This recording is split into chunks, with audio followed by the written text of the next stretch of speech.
जय हिंद साथियों, स्वागत है आप सभी का क्रेजी जीके ट्रिक चैनल पर। मैं हूं आप सभी का राजा गुप्ता। डेली करंट अफेयर्स की क्लास के साथ वापस से हाजिर हूं। दोस्तों 13 फरवरी 2023 के इंपॉर्टेंट करंट अफेयर्स को यहां पर हम कवर करने वाले हैं। दोस्तों एक इंपॉर्टेंट सूचना मैं आपको दे दूं, मैं कुछ समय के लिए आउट ऑफ स्टेशन हूं, इसलिए मैं करंट अफेयर्स आपको इस फॉर्मेट में प्रदान कर रहा हूं। डिजिटल पैनल में जल्दी मैं करंट अफेयर्स लेकर के आ जाऊंगा। कुछ दिनों तक मैं बाहर हूं।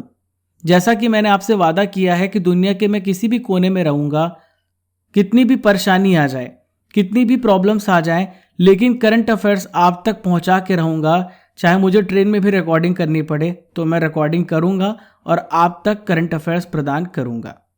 तो आइए देखते हैं सबसे पहला इंपॉर्टेंट क्वेश्चन। राष्ट्रपति द्रौपदी मुर्मू जी ने कितने राज्यों के राज्यपाल और उपराज्यपाल की नियुक्ति की है? तो फ्रेंड्स याद रखिएगा, हाल ही में 13 राज्यों के राज्यपाल और उपराज्यपाल की नियुक्ति की गई है। ये हमारे देश की प्रेसिडेंट राष्ट्रपति हैं द्रौपदी मुर्मू जी। भारत के 15 प्रेसिडेंट हैं द्रौपदी मुर्मू जी। दोस्तों महाराष्ट्र के राज्यपाल थे भगत सिंह कोश्यारी। लद्दाख के उपराज्यपाल थे राधा कृष्णन माथुर। इन्होंने इस्तीफा दे दिया है। इनके इस्तीफे को स्वीकार कर लिया गया है और 13 नए राज्यपाल हाल ही में नियुक्त किए गए हैं। दोस्तों मैं आपको वे नाम बताने वाला हूं जिन्हें सीधे गवर्नर बनाया गया है। आइए देखते हैं। सबसे पहले बात करेंगे अरुणाचल प्रदेश के गवर्नर। इनका नाम है केवल त्रिविक्रम परनाइक। हाल ही में सिक्किम के गवर्नर लक्ष्मण प्रसाद आचार्य। झारखंड के गवर्नर कौन बनाए गए हैं? सीपी राधाकृष्णन। हिमाचल प्रदेश के हाल ही में गवर्नर बनाए गए हैं शिव प्रताप शुक्ल। चलिए बात करेंगे नेक्स्ट आंध्र प्रदेश के गवर्नर की। तो इनका नाम है एस अब्दुल नजीर। असम के हाल ही में गवर्नर बनाए गए हैं गुलाब चंद कटारिया जी। अब मैं आपको वे नाम बता रहा हूं जिनका राज बदला गया है।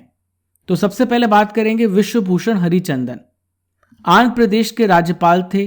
अब इन्हें छत्तीसगढ़ के गवर्नर के रूप में नियुक्त किया गया है। देखिए नेक्स्ट बात करेंगे अनुसुईया उइके की।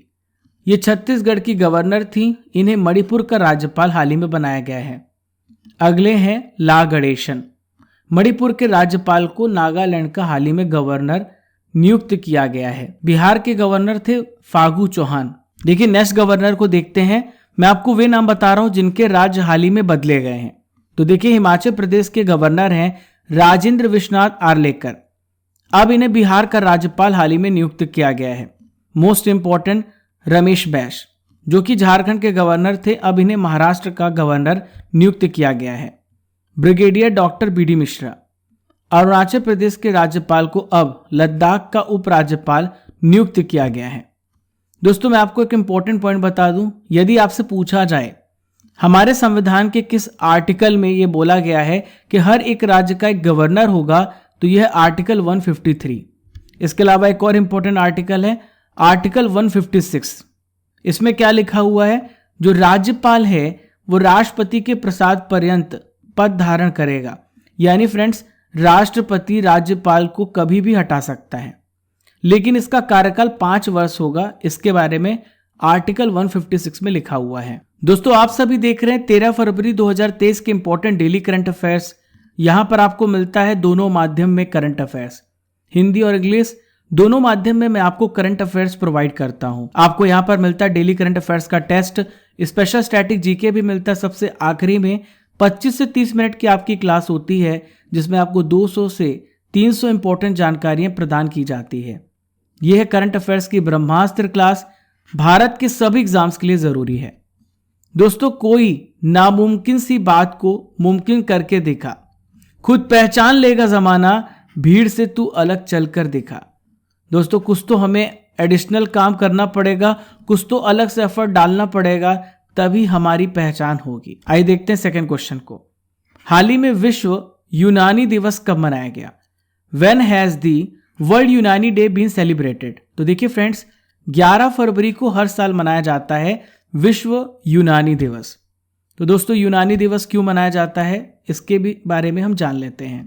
दोस्तों स्वास्थ्य देखभाल के बारे में जन जागरूकता फैलाने के उद्देश्य से इसे हर साल मनाया जाता है। दोस्तों यूनानी दवाओं के माध्यम से हम किसी भी व्यक्ति को स्वस्थ कर सकते हैं। ऐसी जागरूकता फैलाने के लिए हर साल हम 11 फरवरी को यह दिवस मनाते हैं। देखिए किसी भी दिवस की जो इम्पोर्टेंट बात होती है वो होती है थीम। तो 2023 की जो थीम है ये है यूनानी मेडिसिन फॉर पब्लिक हेल्थ। दोस्तों ये जो दिवस है किनकी याद पर, किनकी जयंती पर मनाया जाता है? तो ये जो दिवस है समाज सुधारक और महान भारतीय यूनानी चिकित्सक, क्या नाम है इनका? हकीम अजमल खान, इनकी जयंती पर मनाया जाता है। देखिए फ्रेंड्स, यहाँ पर मैं आपको एक और इम्पोर्टेंट दिवस के बारे में बताने वाला हूँ जो कि 11 फरवरी को मनाया जाता है। विज्ञान में महिलाओं और बालिकाओं का अंतर्राष्ट्रीय दिवस हर साल 11 फरवरी को मनाया जाता है। यूनाइटेड नेशन जनरल असेंबली के द्वारा 22 दिसंबर 2015 को इस दिवस को मनाने की हाल ही में घोषणा की गई थी। चलिए फ्रेंड्स, नेक्स्ट क्वेश्चन की ओर बढ़ते हैं। नतालिया गवरिलिता ये किस देश के प्रधानमंत्री थे जिन्होंने अपने पद से हाल ही में इस्तीफा दिया है? तो फ्रेंड्स ये मोल्दोवा के प्रधानमंत्री थे जिन्होंने अपने पद से रिजाइन कर दिया है। तो यहाँ पर आप देख पा रहे हैं ये प्रधानमंत्री थे जिन्होंने हाल ही में अपने पद से इस्तीफा दिया है। दोस्तों मोल्दोवा के जो प्रेसिडेंट है इनका क्या नाम है? मैया सेंडू। इन्होंने गवरिलिता का इस्तीफा स्वीकार कर लिया है। तो मोल्दोवा के प्रेसिडेंट का नाम आप याद रखिएगा, इनका क्या नाम है? मैया सेंडू। आइए बात कर लेते हैं मोल्दोवा के बारे में, कहाँ पे लोकेटेड है। तो यहाँ पर आप देख पा रहे हैं ये जो रेड मार्क किया गया है ये है मोल्दोवा की लोकेशन। मोल्दोवा कहाँ पर है फ्रेंड्स? ये यूक्रेन और रोमानिया के बीच में आता है। इसकी कैपिटल क्या है पूछा जा सकता है। तो इसकी कैपिटल है चिशिनाउ। राष्ट्रपति कौन है? मैया सेंडू। चलिए फ्रेंड्स, यहाँ की आधिकारिक भाषा को जान लेते हैं। तो इसकी भाषा रोमानिया है। यहाँ पे जो करेंसी यूज होती है ये है मोल्दोवन ल्यू। चलिए फ्रेंड्स, आइए देखते हैं नेक्स्ट क्वेश्चन को। तो अगला प्रश्न ये रहा, राष्ट्रीय संस्कृति महोत्सव 2023 हाल ही में कहाँ पर शुरू हुआ है? तो राष्ट्रीय संस्कृति महोत्सव 2023 का आयोजन हाल ही में मुंबई में शुरू हुआ। कहाँ पर शुरू हुआ है? मुंबई में।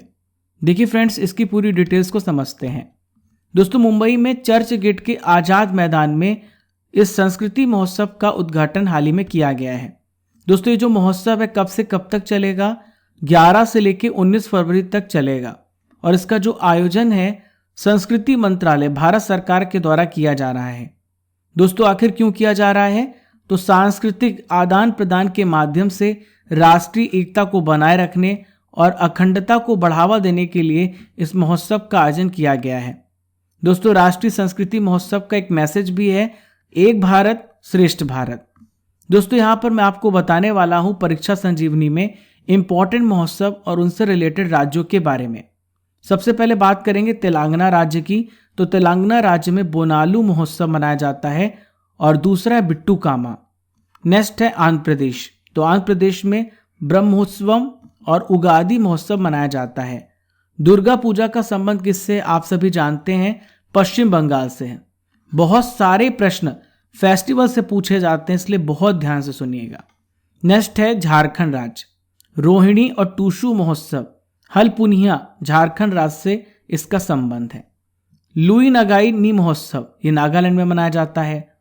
वांगला महोत्सव नोंगक्रेम महोत्सव मेघालय में। कंबाला पर्व काफी फेमस है कर्नाटक राज्य में। ऊंट महोत्सव कहाँ पे मनाया जाता है? बीकानेर राजस्थान में। चलिए दोस्तों आइए देखते हैं क्वेश्चन नंबर 5। हाल ही में 5वां खेलो इंडिया यूथ गेम्स 2022 में सबसे पहला स्थान कौन सा राज्य हासिल कर चुका है? तो देखिए 5वां खेलो इंडिया यूथ गेम्स इसका समापन हो चुका है और इसमें सबसे पहला स्थान महाराष्ट्र राज्य ने अर्जित किया है। तो महाराष्ट्र पहले नंबर पे है, सेकेंड नंबर पे हरियाणा है और थर्ड नंबर पे मध्य प्रदेश है। तो दोस्तों 5वां खेलो इंडिया यूथ गेम्स कहां पर हुआ है? तो इसका आयोजन मध्य प्रदेश में किया गया 31 जनवरी से लेकर 11 फरवरी तक। मध्य प्रदेश के 8 शहरों में इसका आयोजन किया गया था। देखिए इसका शुभंकर आप याद रखिएगा मस्कट, यह है होप। थीम सॉन्ग है हिंदुस्तान का दिल धड़का दो। देखिए फ्रेंड्स, पहली बार कौन कौन से गेम्स को शामिल किया गया है? तो पहली बार वाटर स्पोर्ट्स, इसमें कयाकिंग कैनोइंग को शामिल किया गया है। कैनो सलालम, तलवारबाजी, इन सभी गेम्स को पहली बार शामिल किया गया है। तो सबसे पहला नंबर जो राज्य का है वो महाराष्ट्र का है। टोटल 161 मेडल जीते हैं, 56 इसमें गोल्ड मेडल है। सेकेंड हरियाणा है, थर्ड मध्य प्रदेश है, फोर्थ प्लेस राजस्थान का रहा है। यहाँ पर मैं आपको बता दूं खेलो इंडिया यूथ गेम्स में विजेताओं की सूची के बारे में। 2018 में हरियाणा विनर था, 2019 में महाराष्ट्र, 2020 में महाराष्ट्र, 2021 में हरियाणा, अब 2022 में वापस से महाराष्ट्र विनर बना है। चलिए फ्रेंड्स, आइए सबसे पहली नॉलेज फैक्ट्री देखते हैं और नॉलेज की फैक्ट्री में हम डिस्कस करेंगे विभिन्न रिपोर्ट सूचकांक के बारे में। सबसे पहले बात करेंगे ग्लोबल हंगर इंडेक्स के बारे में। तो देखिए, भारत के रैंक 107 है। सबसे ऊपर कौन सा देश है? बेलारूस है। और इसे किसके द्वारा जारी किया जाता है? वेल्ट हंगर हिल्फे और कंसन वर्ल्ड वाइड के द्वारा। ग्लोबल इनोवेशन इंडेक्स में भारत की रैंक 40 है। सबसे ऊपर कौन सा देश है? स्विट्जरलैंड है और इसे विश्व बौद्धिक संपदा संगठन के द्वारा जारी किया जाता है। हेनले पासपोर्ट इंडेक्स में भारत की रैंक 87 है। शीर्ष देश हैं जापान और सिंगापुर। हेनले एंड पार्टनर्स के द्वारा जारी किया जाता है। वैश्विक शांति सूचकांक 2021 में भारत की प्लेस 135 है। सबसे पहले नंबर पे आयरलैंड है और इसे आर्थिक और शांति संगठन के द्वारा जारी किया जाता है। जो हमारे इंग्लिश मीडियम के छात्र हैं वो यहाँ पर स्क्रीनशॉट ले सकते हैं। आप सभी के लिए सारा इंपॉर्टेंट डाटा यहाँ पर मेंशन किया गया है, आप स्क्रीनशॉट ले लें। चलिए नेक्स्ट है खाद्य सुरक्षा सूचकांक। तो इसमें भारत का स्थान 68 है। पहले नंबर पे आइसलैंड है। लोकतंत्र सूचकांक 2022 में भारत का प्लेस 46 है। पहले नंबर पे नॉर्वे है। विश्व प्रेस स्वतंत्रता सूचकांक 2022 में भारत का स्थान 150 है और सबसे पहले स्थान पे नॉर्वे है। इसे रिपोर्टर्स विदाउट बॉर्डर्स के द्वारा जारी किया जाता है। जो हमारे इंग्लिश मीडियम के छात्र हैं आप स्क्रीनशॉट ले लें, फिर मैं आगे बढ़ूंगा। चलिए नेक्स्ट क्वेश्चन की ओर। तो अगला प्रश्न यह रहा, अल्जामिया तुस सैफिया, इसके नए परिसर का उद्घाटन पीएम नरेंद्र मोदी जी ने कहां पर किया है? तो अल्जामिया तुस सैफिया के नए परिसर का उद्घाटन हाल ही में मुंबई में किया गया। कहां पर? मुंबई में इसका उद्घाटन किया गया है। दोस्तों, प्रधानमंत्री मोदी जी ने मुंबई के मरोल में अल्जामिया तुस सैफिया सैफी अकादमी के नए परिसर का उद्घाटन किया है। ये जो अल्जामिया तुस सैफिया है ये किसका प्रमुख शैक्षणिक संस्थान है? तो दाऊदी बोहरा समुदाय का प्रमुख शैक्षणिक संस्थान है, याद रखिएगा। दोस्तों, दाऊदी बोहरा समुदाय कैसे समुदाय में आते हैं, क्या इनके बारे में आपको मैं बता देता हूं। तो इस्लाम की शिया शाखा के भीतर ये धार्मिक संप्रदाय है। देखिए फ्रेंड्स, हमारे एप्लीकेशन पे बहुत सारे डिफरेंट कोर्सेज चलाए जा रहे हैं, जैसे कि world geography, polity, reasoning, Indian history, mathematics. तो ये सारे कोर्सेज हमारे क्रेजी जीके ट्रिक एप्लीकेशन पर अवेलेबल हैं। आप इन कोर्सेज पर एनरोल कर सकते हैं। कूपन कोड यूज कीजिएगा RGCGT, तो इस पर आपको मैक्सिमम डिस्काउंट मिल जाएगा। चलिए फ्रेंड्स, आइए देखते हैं नेक्स्ट क्वेश्चन। तो हाल ही में हैदराबाद ई-प्रिक्स का खिताब किसने जीता है? Who has won the Hyderabad E-Prix title? तो इसे जीता जीन एरिक वार्गेन ने। जीन एरिक वार्गेन ने इस खिताब को अपने नाम कर लिया है। ये किस देश के खिलाड़ी हैं? तो आप याद रखिएगा, फ्रांस के खिलाड़ी हैं जीन एरिक वार्गेन। इन्होंने हैदराबाद में 300 किलोमीटर प्रति घंटा से भी ज्यादा रफ्तार से कार चलाई थी, जिससे उनकी जीत लगभग तय हो गई थी। चलिए फ्रेंड्स, आइए देखते हैं नेक्स्ट क्वेश्चन। तो अगला प्रश्न ये रहा, प्रीति नकर दिवाकर किस हाई कोर्ट के कार्यवाहक मुख्य न्यायाधीश हाल ही में बने हैं? तो फ्रेंड्स याद रखिएगा, प्रीति नकर दिवाकर इलाहाबाद हाई कोर्ट के कार्यवाहक मुख्य न्यायाधीश हाल ही में बने हैं। तो यहाँ पर आप देख पा रहे हैं ये प्रीति नकर। दोस्तों, हमारे संविधान में आर्टिकल है 223। इसमें शक्ति का प्रयोग करते हुए राष्ट्रपति ने अधिसूचना के द्वारा इलाहाबाद और गुजरात हाई कोर्ट के सीनियर न्यायाधीश को संबंधित उच्च न्यायालय में कार्यवाहक मुख्य न्यायाधीश के रूप में नियुक्त किया है। तो आप इस आर्टिकल को याद रखिएगा, आर्टिकल 223 को आप याद रखिएगा। दोस्तों, न्यायमूर्ति प्रीति नकर दिवाकर जो हैं इलाहाबाद हाई कोर्ट के हाल ही में कार्यवाहक न्यायाधीश बनाए गए हैं, मुख्य न्यायाधीश बनाए गए हैं। वहीं पे बात करें गुजरात हाई कोर्ट की, तो गुजरात हाई कोर्ट में न्यायमूर्ति सुश्री सोनिया गिरधर गोकानी न्यायाधीश बनाए गए हैं। ये दोनों पॉइंट आप याद रखिएगा। हाल ही में एक बदलाव हुआ था, मैंने आपको बताया था। इलाहाबाद हाई कोर्ट के जो मुख्य न्यायाधीश थे राजेश बिंदल, और जो गुजरात हाई कोर्ट के मुख्य न्यायाधीश थे अरविंद कुमार, इन्हें सुप्रीम कोर्ट के न्यायाधीश के रूप में हाल ही में नियुक्त किया है। मैंने आपको बताया था इस करंट अफेयर्स के बारे में। चलिए फ्रेंड्स, आइए देखते हैं अगला प्रश्न। हाल ही में भारत सरकार के आर्थिक सहयोग से बनाया गया जाफना सांस्कृतिक केंद्र का उद्घाटन किस देश में किया गया है? तो जाफना का सांस्कृतिक केंद्र का उद्घाटन कहां पर किया गया है? श्रीलंका में। कहां पर? श्रीलंका देश में किया गया है।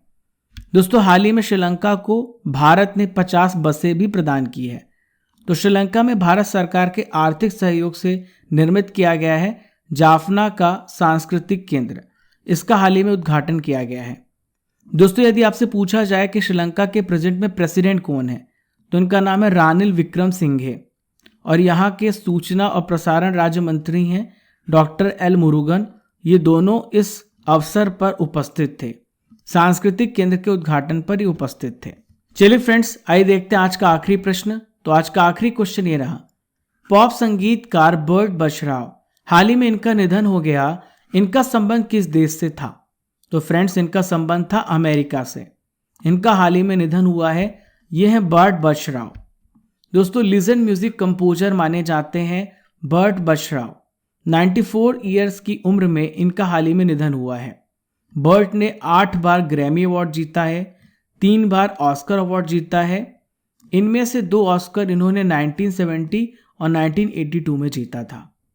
दोस्तों यहाँ पे हमारा करंट अफेयर्स हो जाता है समाप्त। यहाँ पर हम डिस्कस करने वाले हैं करंट अफेयर्स की रसमलाई को, 2022 के इंपॉर्टेंट प्रश्नों को डिस्कस करेंगे। तो आइए पहला प्रश्न देखते हैं, 10 लाख महिला आशा कार्यकर्ताओं को ग्लोबल हेल्थ लीडर अवार्ड से हाल ही में किसने सम्मानित किया है? तो हाल ही में WHO ने सम्मानित किया है। नेक्स्ट, इंग्लिश प्रीमियर लीग जो कि फुटबॉल का टूर्नामेंट है, 2021-22 का खिताब किसने जीता है? तो इसे जीता है मैनचेस्टर सिटी ने। आतंकवाद विरोधी दिवस कब मनाया गया? तो फ्रेंड्स हर साल 21 मई को मनाया जाता है आतंकवाद विरोधी दिवस। जोस रामोस होर्टा ये किस देश के हाल ही में राष्ट्रपति बने हैं? तो फ्रेंड्स ये पूर्वी तिमोर, ईस्ट तिमोर के हाल ही में प्रेसिडेंट बने हैं। दिल्ली के 22वें उपराज्यपाल हाल ही में कौन बने, इनका क्या नाम है? तो इनका नाम है विनय कुमार सक्सेना। क्या नाम है इनका? विनय कुमार सक्सेना। देखिए फ्रेंड्स, आपने 13 फरवरी के करंट अफेयर्स को बहुत अच्छे से पढ़ा है। अब आपका होने वाला है टेस्ट, तैयार हो जाइए, एक एक प्रश्न आने वाले हैं। देखिए आपने कितने ध्यान से इस करंट अफेयर्स को पढ़ा है। महाराष्ट्र के राज्यपाल हाल ही में कौन बने हैं? तो महाराष्ट्र के राज्यपाल बने हैं रमेश बैस। भारतीय संविधान के किस आर्टिकल के अनुसार हर एक राज्य का एक राज्यपाल होगा? ये किसमें बताया गया है? यह है फ्रेंड्स आर्टिकल 153 में। विश्व यूनानी दिवस पहली बार कब मनाया गया था? 2017 में पहली बार इसे मनाया गया था। चिशिनाउ ये किस देश की कैपिटल है, किस देश की राजधानी है? तो ये मोल्दोवा की कैपिटल है। बोनालू महोत्सव किस राज्य में मनाया जाता है? तो फ्रेंड्स ये जो त्योहार है तेलंगाना राज्य में मनाया जाता है। 5वें खेलो इंडिया यूथ गेम्स 2022 का आयोजन किस प्रदेश में किया गया? तो इसका आयोजन किया गया मध्य प्रदेश में। 5वें खेलो इंडिया यूथ गेम्स 2022 में सबसे पहला स्थान किस राज्य का है? तो सबसे पहला स्थान है महाराष्ट्र राज्य का। ग्लोबल हंगर इंडेक्स 2022 में भारत की रैंक क्या है? तो फ्रेंड्स भारत की रैंक है 107। आप अपना आंसर कमेंट बॉक्स पे जारी रखें। संविधान के किस आर्टिकल के अनुसार हर एक राज्य के लिए एक उच्च न्यायालय होगा? तो ये बताया गया आर्टिकल 214 में। वाड़ी जयराम ये कौन थी? हाल ही में इनका निधन हो गया है। तो फ्रेंड्स ये पार्श्व गायिका थी, इनका हाल ही में निधन हो गया है। देखिए फ्रेंड्स, हम 11 फरवरी के इंपॉर्टेंट करंट अफेयर्स का रिवीजन करेंगे। 12 फरवरी को संडे था और संडे को हम आपको वीकली करंट अफेयर्स प्रोवाइड करते हैं, जिसमें पूरे हफ्ते के करंट अफेयर्स को रिवाइज करते हैं और आपका टेस्ट लेते हैं। यदि आपने अभी तक वीकली करंट अफेयर्स को नहीं देखा है तो आप अभी जाकर के वीकली करंट अफेयर्स को भी जरूर देखें। आइए पहला प्रश्न देखते हैं। हाल ही में इसरो के द्वारा अपने सबसे छोटा रॉकेट लॉन्च किया गया, इसका नाम क्या है? तो इसका नाम है SSLV-D2। भारत के लिए किस केंद्र शासित प्रदेश में लिथियम के भंडार मिले हैं? तो जम्मू एंड कश्मीर में हाल ही में लिथियम के भंडार प्राप्त हुए हैं। राजेश बिंदल और अरविंद कुमार के सुप्रीम कोर्ट के जज बनने पर अब सुप्रीम कोर्ट में जजों की संख्या कितनी हो गई है? तो यहाँ पर 34 जजों की संख्या हो गई है। उत्तर प्रदेश वैश्विक निवेशक शिखर सम्मेलन 2023 का उद्घाटन कहां पर किया गया है? तो इसका उद्घाटन लखनऊ में किया गया है। तुर्की में आए भूकंप के बाद मदद के लिए भारत ने हाल ही में कौन सा ऑपरेशन चलाया है? तो इस ऑपरेशन का क्या नाम है? तो इसका नाम है ऑपरेशन दोस्त। विश्व दलहन दिवस हर साल कब मनाया जाता है? तो फ्रेंड्स याद रखिएगा 10 फरवरी को हर साल मनाया जाता है। केन्या लेडीज ओपन खिताब 2023 किसने जीता है? तो इसे जीता है अदिति अशोक ने। उपन्यास विक्ट्री सिटी के लेखक कौन है? इनका क्या नाम है? तो इनका नाम है सलमान रुश्दी। देखिए फ्रेंड्स, आज का आखिरी रिवीजन क्वेश्चन, राजा राम मोहन रॉय राष्ट्रीय पुरस्कार 2020 हाल ही में किसे प्रदान किया गया? इनका क्या नाम है? तो ये पुरस्कार डॉक्टर ABK प्रसाद को प्राप्त हुआ है। आज का सवाल है, विश्व यूनानी दिवस कब मनाया गया? आपको इसका उत्तर कमेंट बॉक्स पे लिखना है। पहचानो कौन में आपको बताना है ये पर्सनालिटी कौन है, इनके बारे में आपको 5 लाइन लिखना है।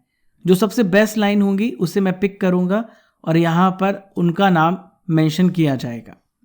चलिए फ्रेंड्स, आज के स्टैटिक जीके के पिटारे में हम डिस्कस करेंगे यूरोपियों के आगमन के बारे में। बहुत अच्छे प्रश्न लाया हूं, बहुत ही इंपॉर्टेंट, सिलेक्टिव है, आने वाले एग्जाम्स के लिए बहुत जरूरी है। तो आइए देखते हैं, वह पुर्तगाली कौन था जिसने गोवा पर अधिकार किया था? तो फ्रेंड्स, इसका नाम था अल्फांसो डी अल्बुकर्क।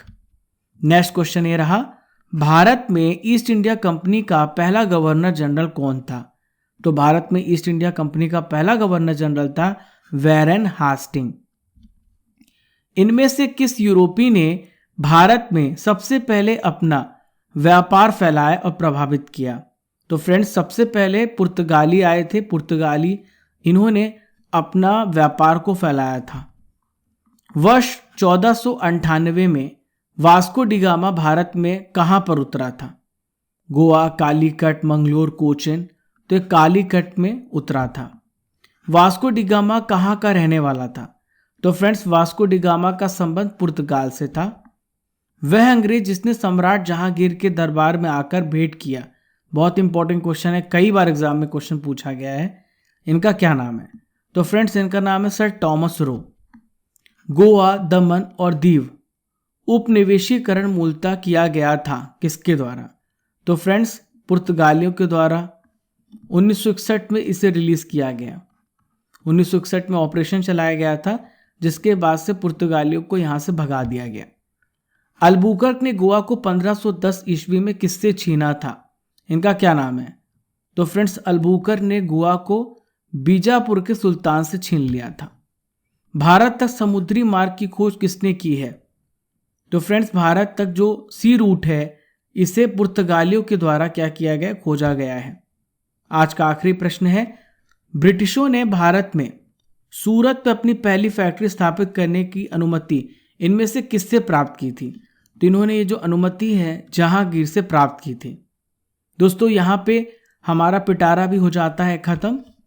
यदि आप इसकी PDF डाउनलोड करना चाहते हैं तो आपको डेली इसका फ्री PDF मिल जाएगा हमारे क्रेजी जीके ट्रिक एप्लीकेशन पर।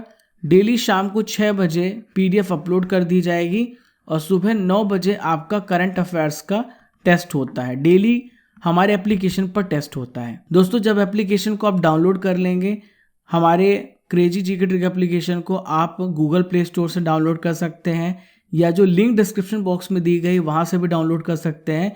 तो इस प्रकार से इंटरफेस खुलेगा। यहाँ पर आपको free PDF, free video, free quiz, सब कुछ एक फॉर्मेट में सीक्वेंस वाइज अरेंज करके मिलेगा। हर दिन का, हर महीने का करंट अफेयर्स आपको यहाँ पर फ्री मिल रहा है। देखिए फ्रेंड्स, टेलीग्राम जो है वहाँ पर आप ज्वाइन हो जाना इंपॉर्टेंट अपडेट्स के लिए। आप टेलीग्राम को इस प्रकार से सर्च करके भी ज्वाइन कर सकते हैं, लिंक भी डिस्क्रिप्शन बॉक्स में दी गई है। दोस्तों, हमारे इंस्टाग्राम पर हमें फॉलो कर सकते हैं, आप फेसबुक पे फॉलो कर सकते हैं और सब्सक्राइब करना मत भूलिएगा अगर आप पहली बार चैनल पर आ रहे हैं, और घंटी वाला बटन दबा दीजिएगा। तो फ्रेंड्स, अब चलने का समय हो गया है, इजाज़त दीजिए। कल फिर मिलूंगा सुबह 6 बजे इसी जोश, इसी ऊर्जा के साथ। जब तक तोड़ेंगे नहीं तब तक छोड़ेंगे नहीं। खुश रहिए, मुस्कुराते रहिए।